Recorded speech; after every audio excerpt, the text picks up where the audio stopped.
Heather Vance's manicured fingers tore straight through Olivia Sterling's first-class boarding pass. The rip loud enough to hush the entire cabin. Her voice followed. Smooth and poisonous. Nice try, but this ticket is fake. For a heartbeat. No one breathed. Then Mark Jennings, his navy blazer still crisp from crew briefing, leaned across the aisle and barked, "Economy's back there, my am." As though the word ma'am were an insult. Olivia, dressed for comfort in a soft, oatmeal sweater, dark jeans, and sneakers, felt her 11-year-old daughter Chloe grip her hand. Chloe had been chattering moments earlier about Swiss chocolate and snow-capped peaks, but now her eyes shimmered with confusion. Olivia inhaled slowly, the way she had learned during 1,000 boardroom battles, and said, "Please scan the code on that pass." Heather ignored the request, turned to the man in seat 1D, and accepted a folded bill with a grateful nod. Gregory Finch had slipped her to crisp hundreds, a private bounty to remove the mother and child he deemed unworthy of Zurich's elite row over the intercom. Captain Alan Reed's measured drawl floated back from the cockpit. "Cabin crew, resolve any seating irregularities promptly." Translation: Olivia understood. "Handle it before I have to." The captain never bothered to verify what the irregularity was. Chloe's voice quavered, soft but certain. "Mom, we belong here, right?" Olivia squeezed her daughter's fingers. "Absolutely," she replied, meeting Heather's stare without blinking.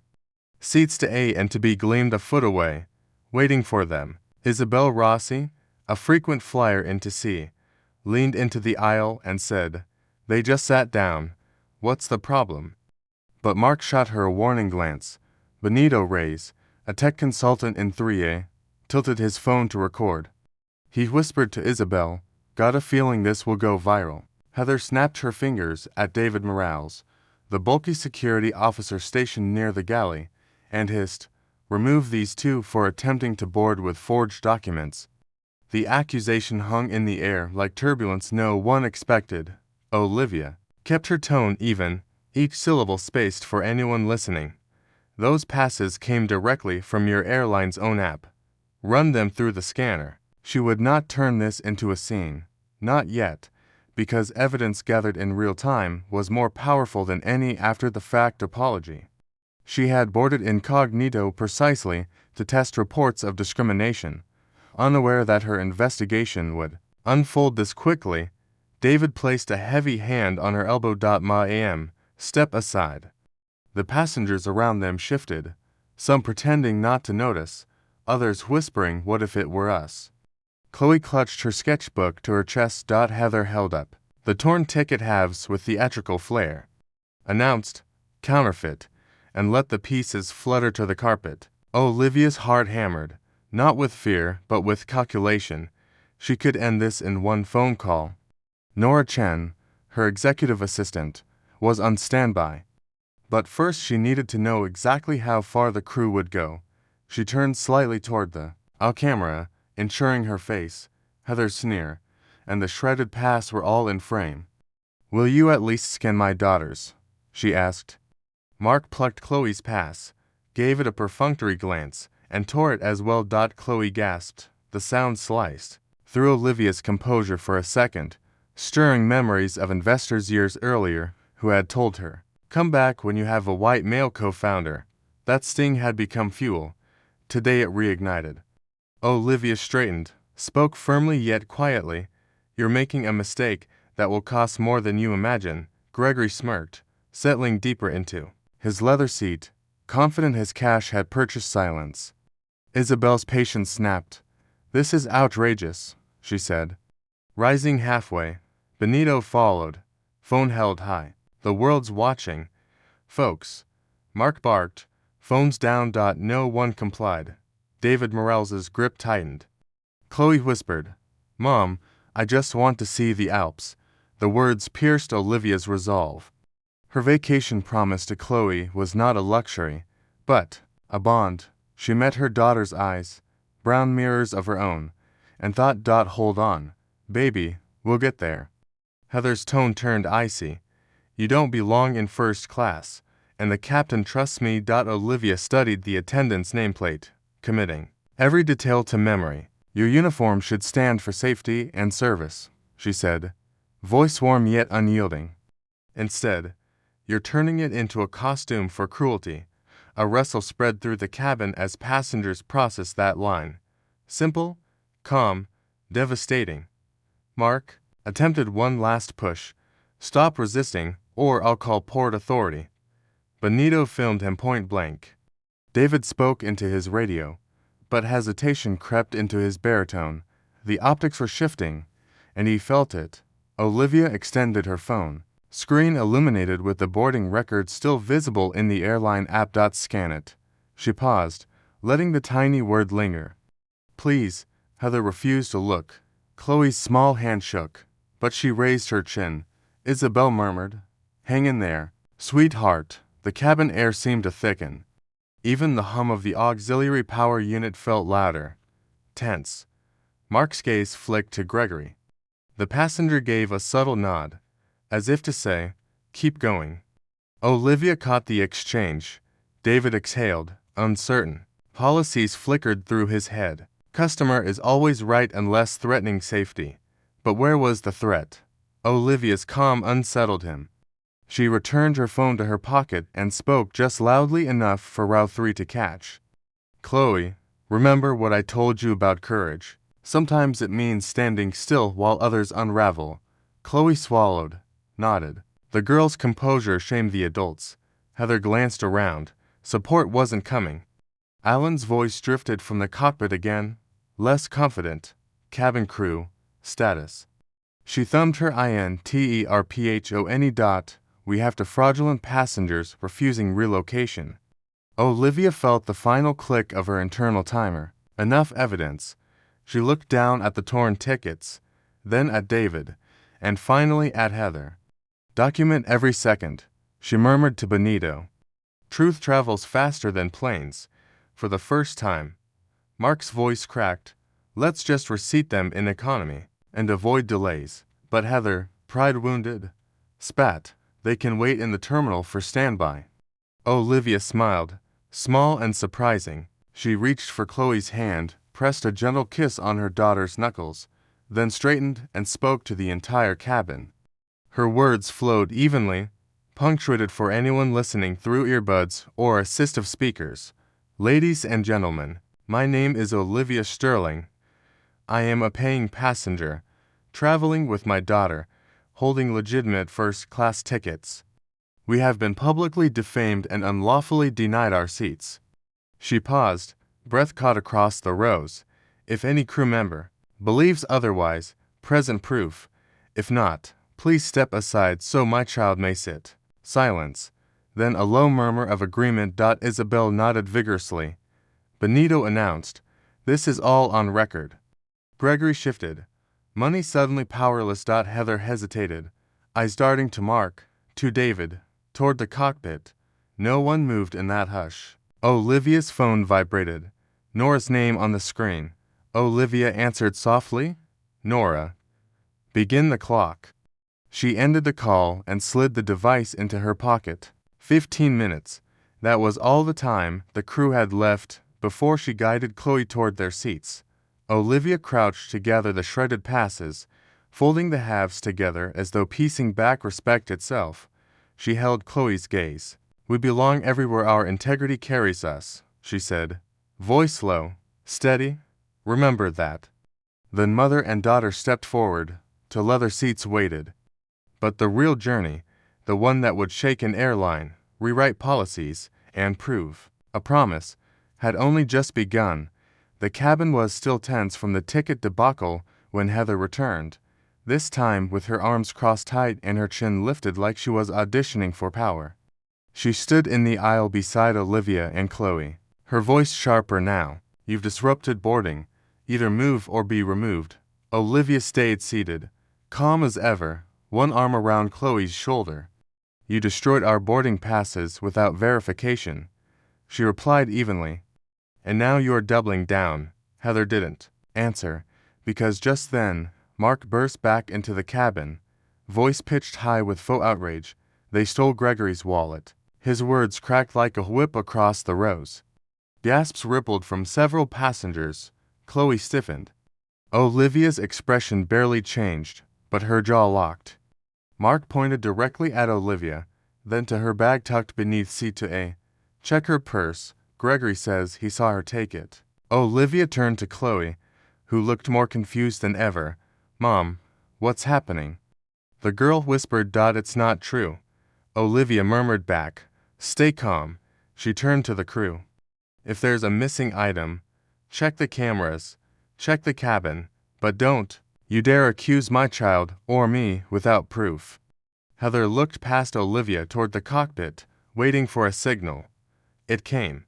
Captain Allen's voice slid through the intercom like ice. Security, verify the claim immediately.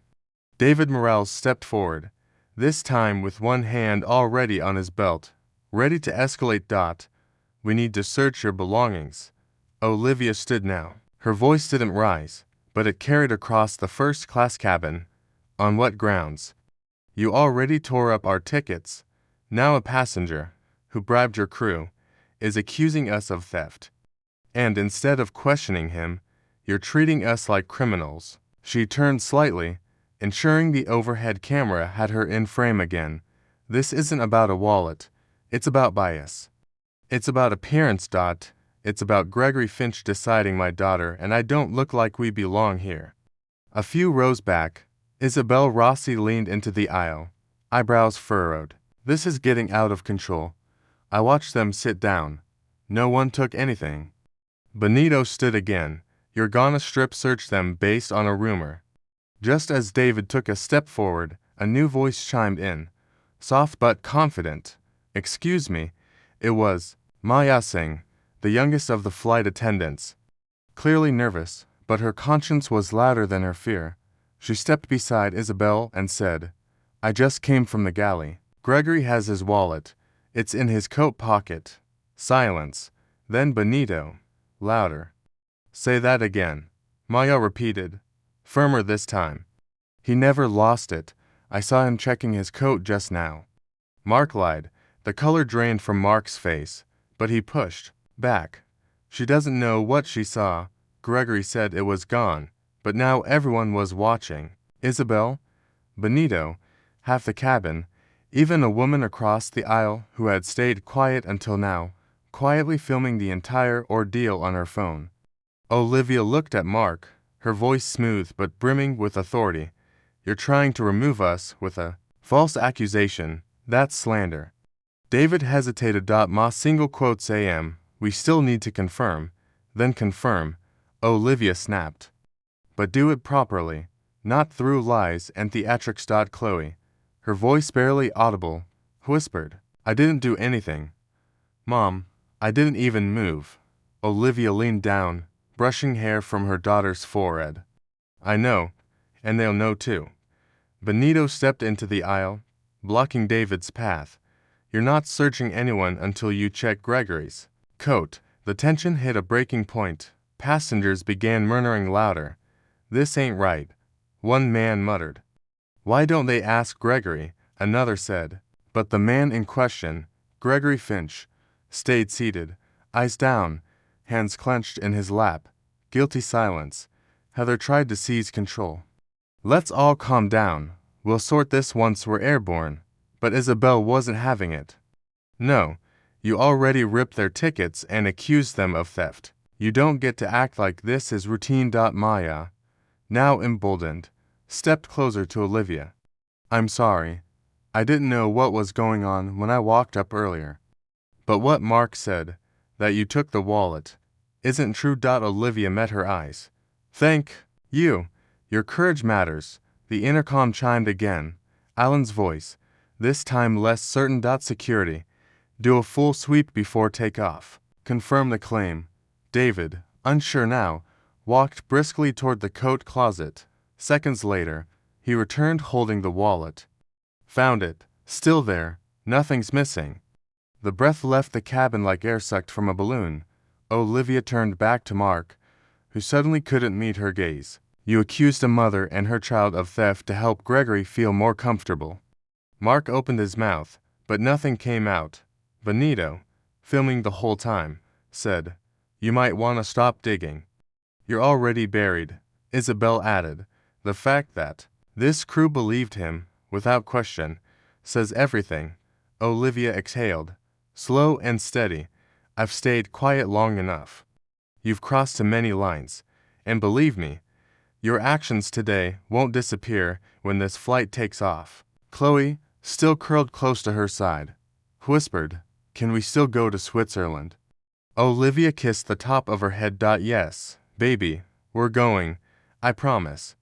Heather tried to regain composure. "We just acted on the information we had." Olivia didn't flinch. "No, you acted on prejudice, on assumption. You followed a passenger's money and ignored your own protocol."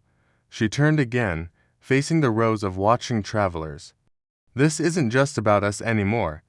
It's about how many families you've done this to and gotten away with it." Isabel nodded. "We've all seen it, but today it stops." The cabin had changed. It wasn't quiet submission anymore. It was alert, charged, and watching. Benito looked at Maya. "You might be the only one here who did the right thing." Maya blushed but stood taller. Someone had to say something.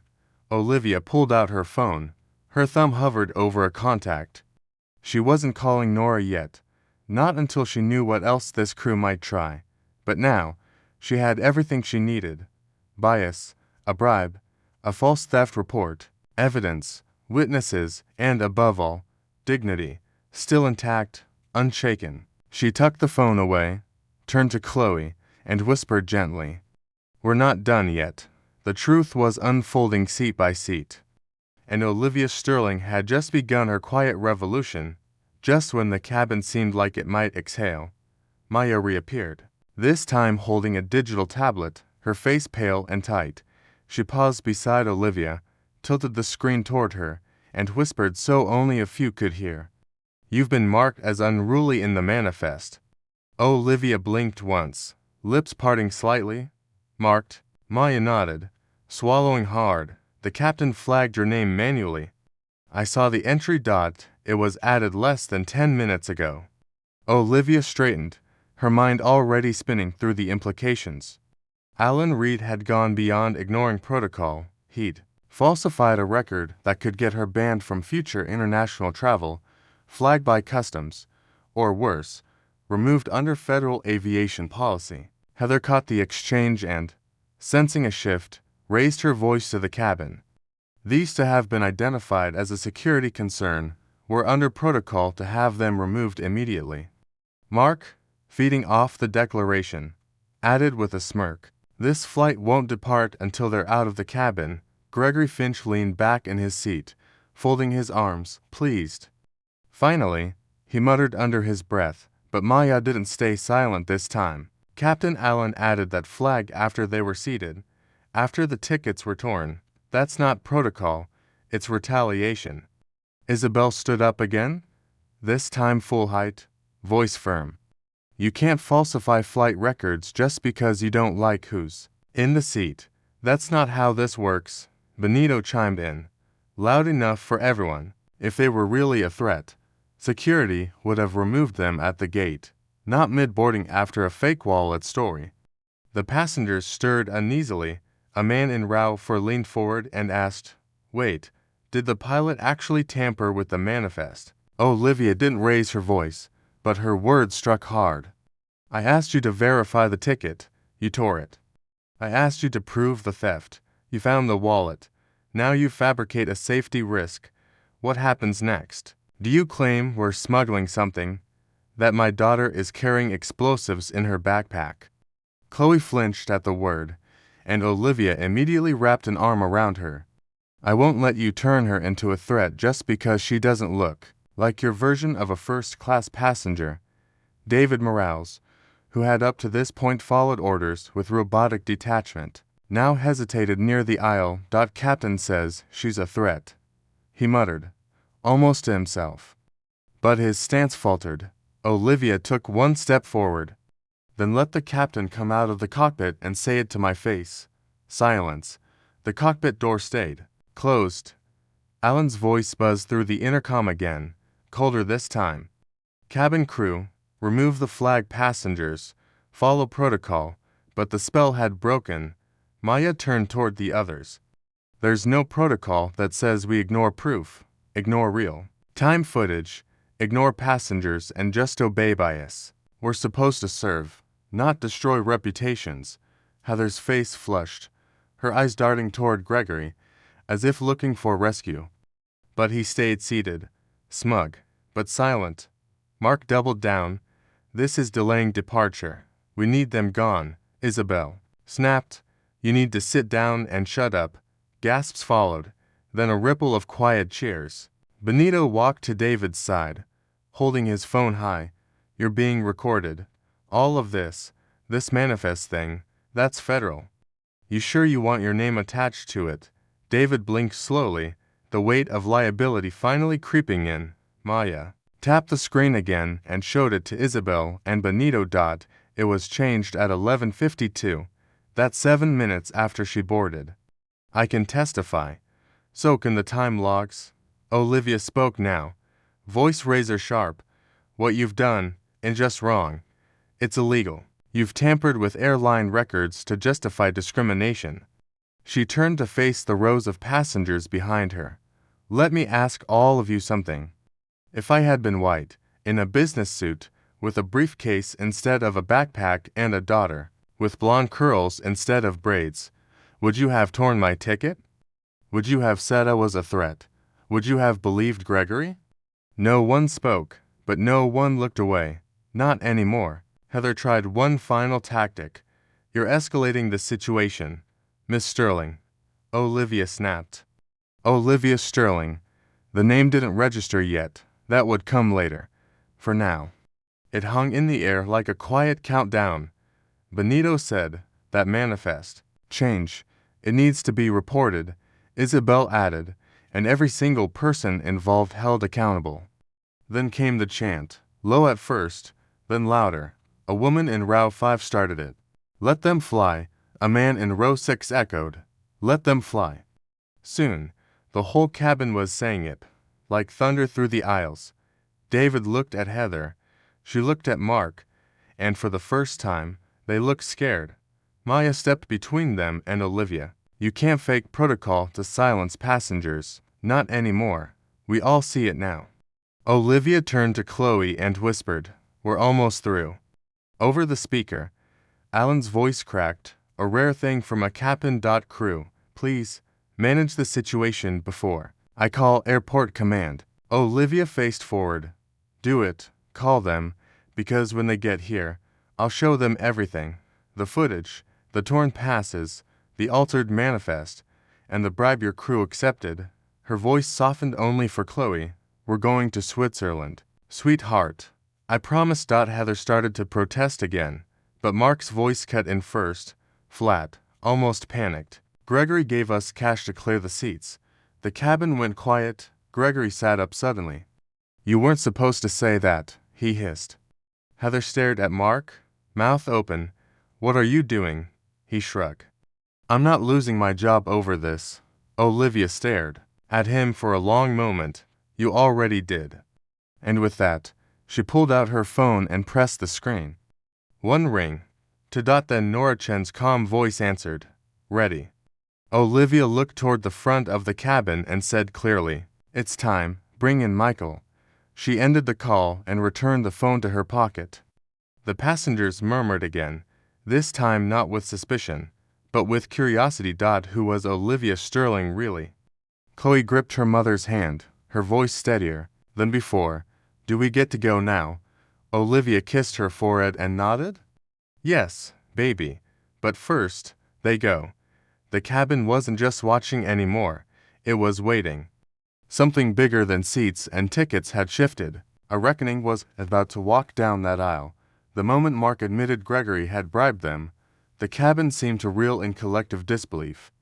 But before any resolution could take root, Heather twisted the story once again. I just noticed. A safety issue, she announced loudly, grabbing onto the closest excuse with practiced authority. This child's seatbelt was tampered with. That's a serious violation. Olivia's eyes narrowed. What are you talking about? She asked, rising to her feet.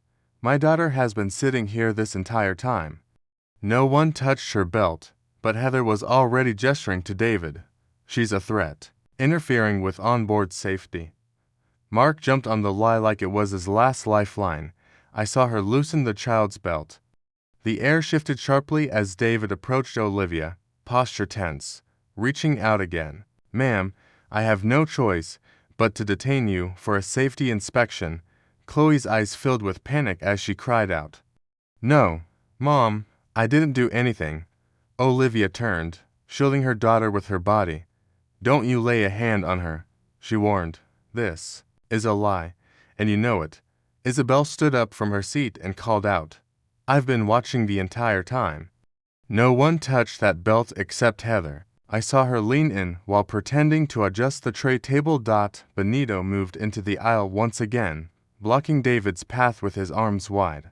You're not detaining anyone. You've already framed them with a fake theft, tore up their real tickets, changed the manifest, and now this. His voice boomed. You're staging a threat now. Really? Several passengers murmured in agreement, and phones lifted again into recording mode. That's when Maya stepped forward, eyes filled with quiet fury. Heather, you loosen that belt, she said. I watched her do it 5 minutes ago while pretending to check on Chloe. It was deliberate. Heather's face drained of color. That's a lie, she snapped, voice cracking. Maya didn't flinch.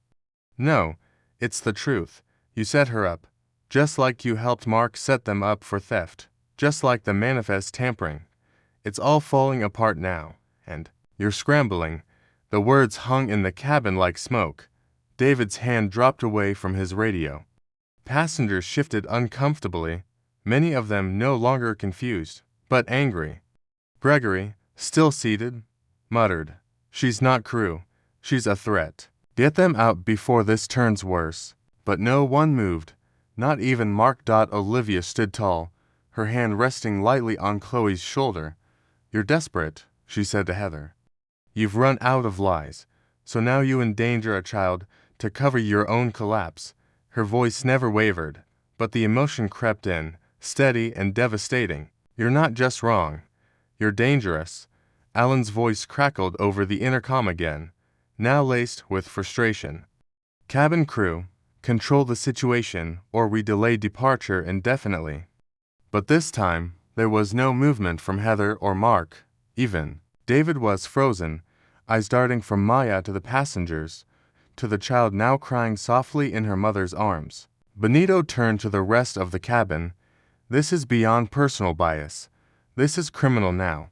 You tamper with a child's safety equipment.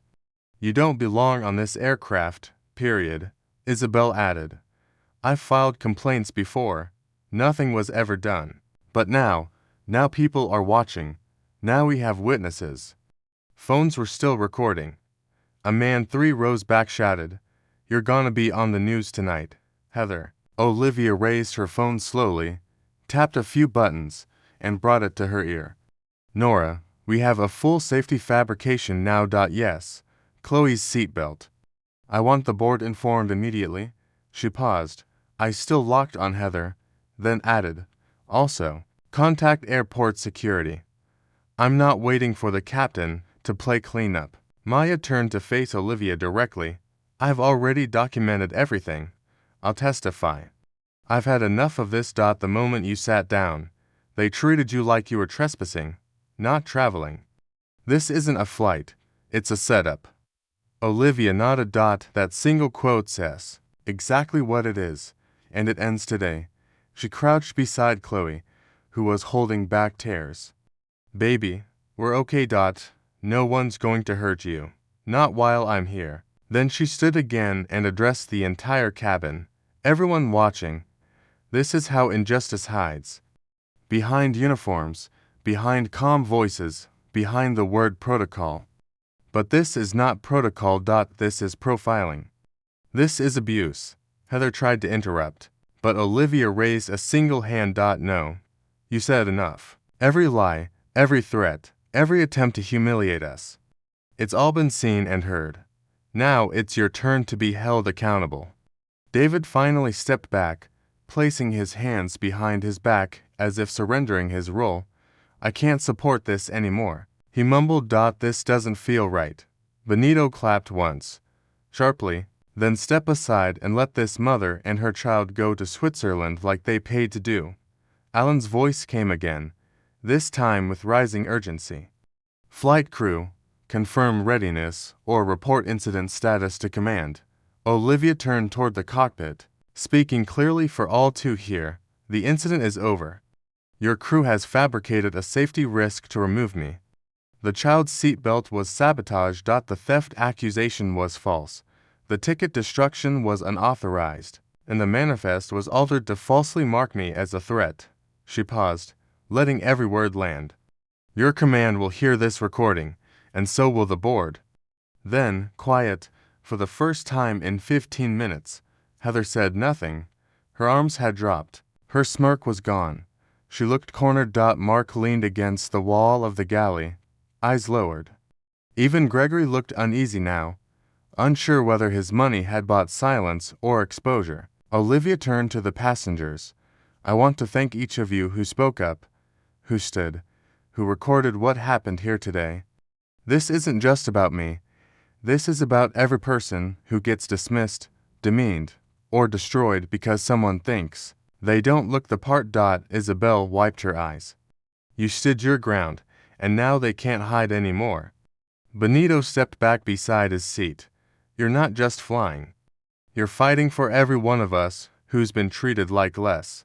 Chloe looked up at her mom and whispered, Can we sit now? Olivia smiled, bent low, and kissed her forehead. Yes, sweetheart, we're not going anywhere. She turned to the crew, what was left of them, and gave one final instruction. Call your supervisor. Tell them the CEO is on board, and we're not moving until this gets handled right. And with that, she reached for her phone one last time.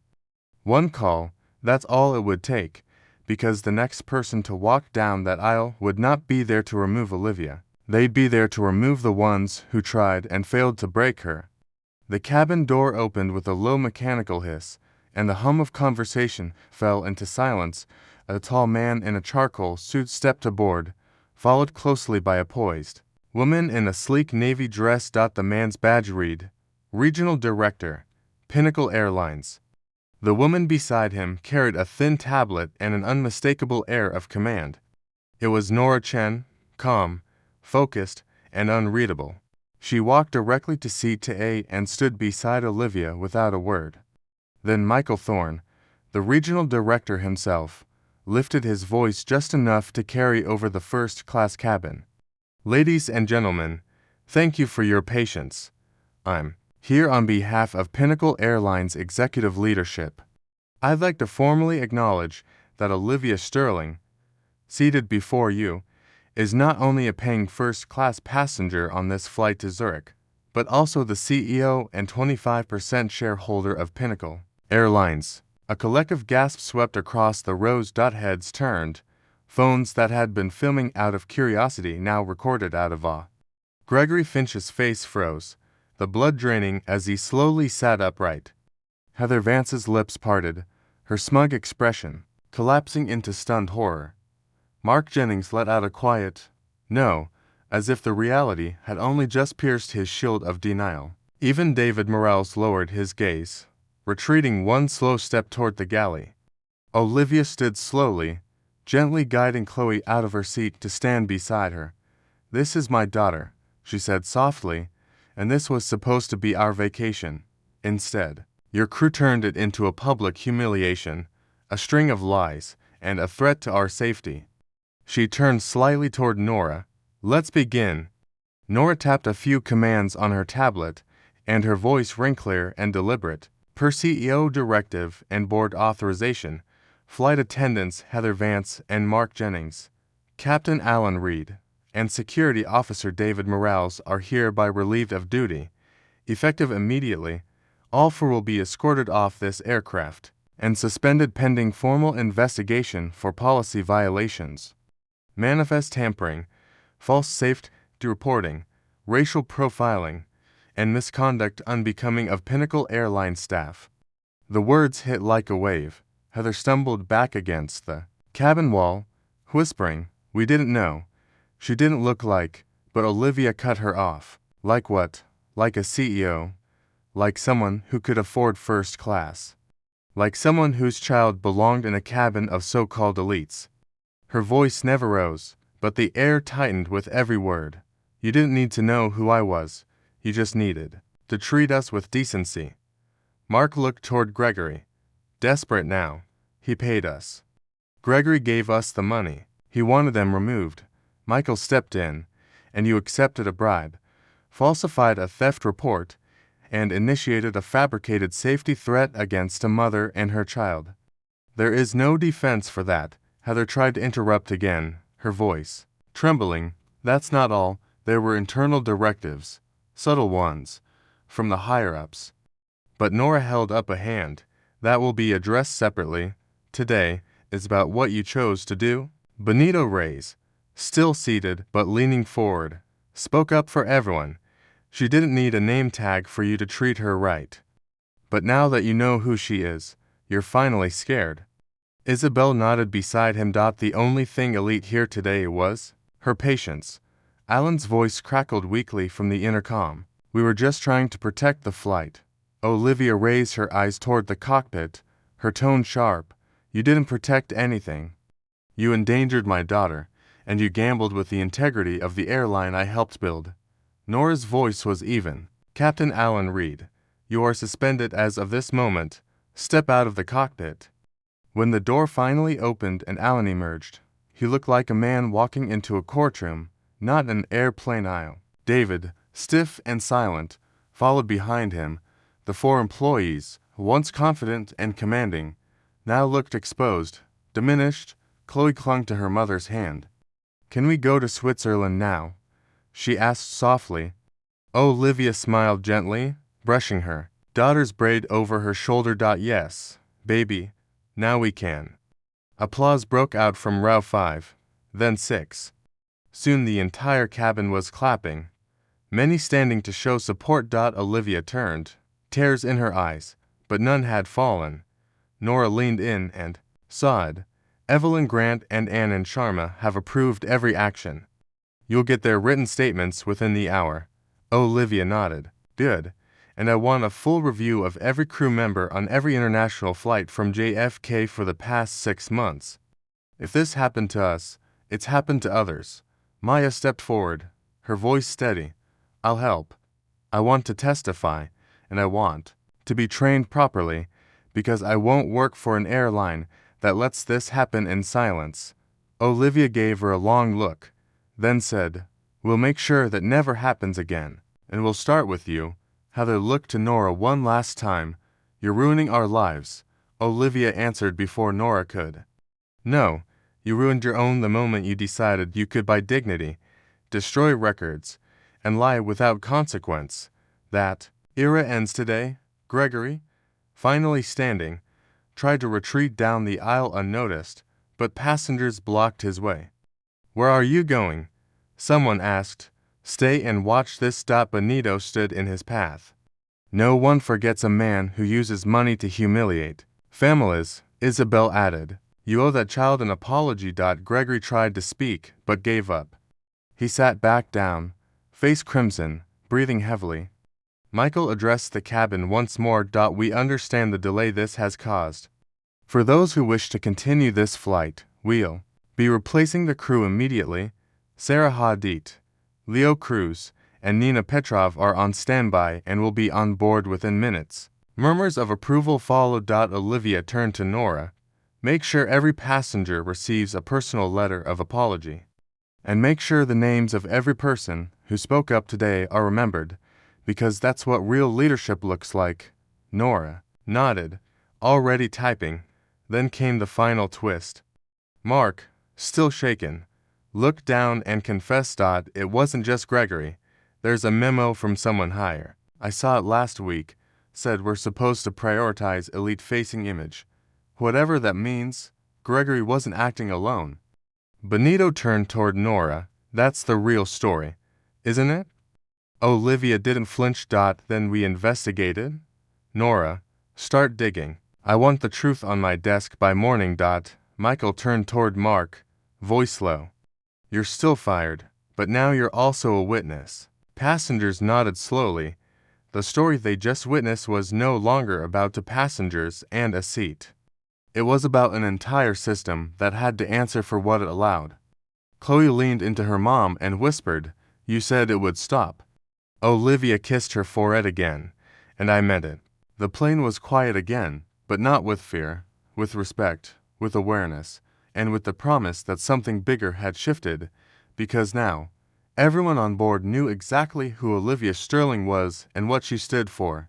The next morning, inside a glass-walled conference room overlooking Manhattan's skyline, the leadership of Pinnacle Airlines assembled without the usual pleasantries. The weight of what had unfolded the day before pressed heavily across the table. Olivia Sterling sat at the head, calm and composed, dressed in navy slacks and a crisp white blouse, her eyes locked on the internal reports scrolling across Nora Chen's tablet. To her left sat Evelyn Grant, vice chair of the board, her expression unreadable but focused. Beside her was Anand Sharma, the airline's chief compliance officer, flipping through a printed dossier that listed every violation committed on Flight 4822 Zurich. At the far end sat Michael Thorne, hands folded, having already briefed everyone on the firings of Heather Vance, Mark Jennings, Captain Alan Reed, and David Morales. Olivia broke the silence first. The public will expect accountability, but what I care about is fixing the culture that allowed this. Evelyn nodded. As of this morning, all 4 individuals have been officially terminated, their access is revoked, and severance cancelled under cause. Anand added. We've also issued a preliminary apology to all passengers on the manifest, along with travel credits and a personal note from your office. Olivia turned slightly to Nora, and the replacements, Nora, replied.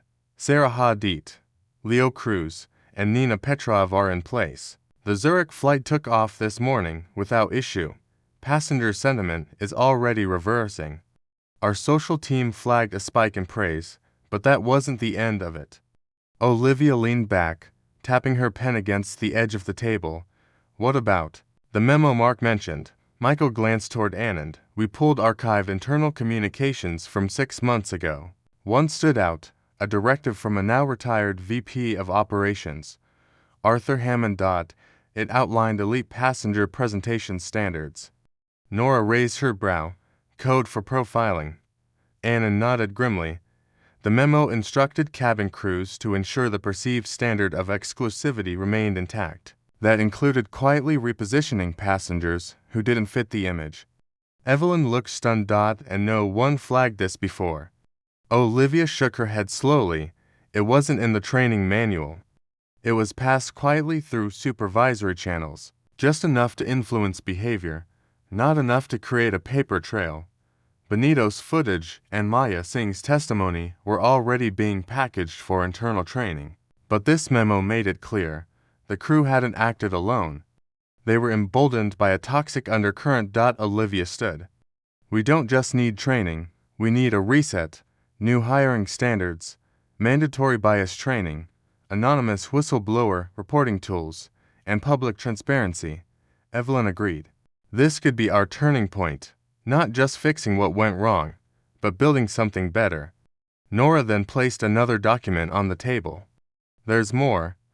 I found emails where lower-level supervisors tried to push back, but were dismissed. One even warned that a high-level passenger might one day catch this on camera. The room was quiet again. Olivia exhaled. And they were right. She looked to Michael. We start the audit today. I want a report on every incident tagged as passenger misconduct in the last year. I want them re-reviewed with new eyes. Anand added. And a full rewrite of the cabin crew manual, with board-approved language and legal sign-off. Evelyn looked over the table, her voice lower now. This isn't just about a PR response, Olivia. This is about trust. Olivia nodded.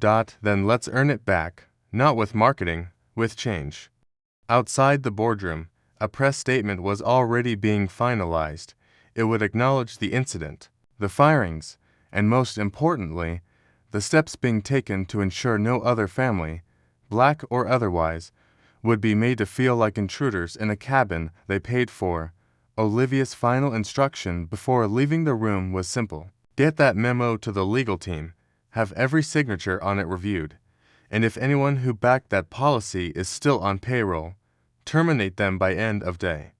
She paused at the door, looking back at the team. This wasn't just about me. It was about every passenger who was quiet because they were scared, or tired, or assumed no one would listen. Well, now they'll know we're listening and we're acting. As she left the room, the silence that followed was no longer uncertain. It was driven. Because when a CEO walks into a boardroom not to save face, but to uproot the system itself, that's when real change begins.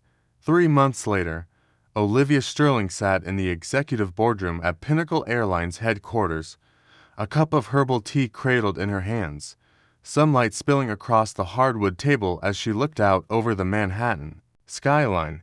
The chaos of that June morning had faded, but its impact had not. She had kept her promise to Chloe. They had made it to Switzerland, Zermatt snow-covered slopes, boat rides across Lake Zurich, and late-night conversations over hot chocolate. But this wasn't just about a vacation. It had always been about something deeper, about dignity, belonging, and what it meant to lead. Since the incident, Pinnacle Airlines had undergone a transformation. Evelyn Grant and Ann and Sharma had overseen sweeping policy reforms, from bias awareness workshops for every staff level to the installation of anonymous reporting systems that allowed crew and passengers to submit discrimination complaints without fear. Olivia had personally overseen the creation of a new hiring initiative focused on diversity, not just in race or gender, but in experience and empathy. We don't just need qualifications, she told her staff in one of many training videos. We need heart. We need people who understand that every passenger is someone's family.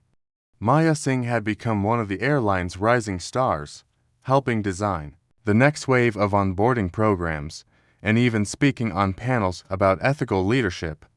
What I saw that day changed me, she shared during a company-wide seminar, because when you witness someone stand tall while being torn down, you remember it.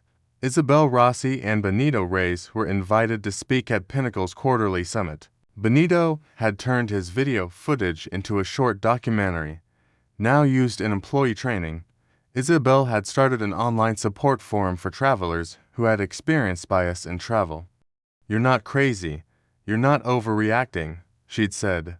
Sometimes, the system is stacked against you, but people like Olivia prove that it can be unstacked, one truth at a time. Olivia's op-ed, titled "First Class Doesn't Equal First Human," had gone viral, published in major national papers and reshared by civil rights leaders and industry CEOs alike. My daughter asked why people were being mean to us. Olivia had written, and I told her, some people fear what they don't understand, but that's not an excuse. That's a call to lead differently. Her words resonated far beyond aviation. Emails poured in from teachers, nurses, former pilots, even children who had seen the story play out through their parents' phones and asked questions no parent should have to answer. Nora Chen, now chief of staff, stood proudly at Olivia's side through every step. You didn't just fire a few bad apples, she told her boss during one late evening meeting. You pulled out the roots. That's the difference. But just when things seemed to settle, another twist emerged. A whistleblower from inside the airline's legacy archives came forward with years of ignored discrimination complaints, paper trails that had been quietly buried, emails that had gone unanswered, and incident logs that had been reclassified as customer misunderstanding. Olivia ordered an emergency audit. Within a week, dozens of past complaints were reopened, and several former executives were placed under investigation. No more silence, she declared in an internal broadcast. No more sweeping it under the rug. If you knew and did nothing, you're just as responsible. Evelyn and Anne backed her fully. The cleanup doesn't stop at the cabin, Annan said. It continues. In every office, every system, every executive file. And with that, Pinnacle Airlines launched the Aviation Equity Initiative, a new arm of the company dedicated to setting industry-wide standards for anti-discrimination training, fair hiring, and passenger protections. On September 29th, Olivia took the stage at a global aviation summit. She wasn't there to gloat or celebrate. She was there to redefine what leadership looked like. You want to talk about turbulence? She began, pausing for effect.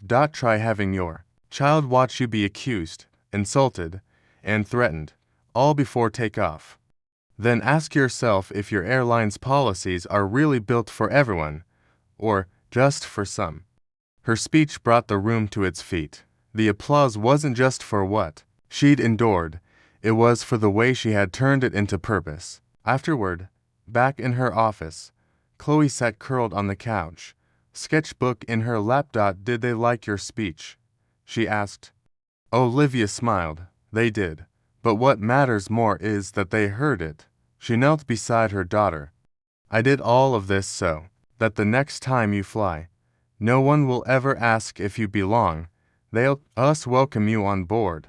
Chloe hugged her tightly, the moment simple, but filled with meaning. As Olivia looked out across the city once more, she felt it. Not just peace, but legacy, and with one final deep breath, she turned back to her desk, ready to keep flying forward, because justice hadn't just taken off that day, it had landed.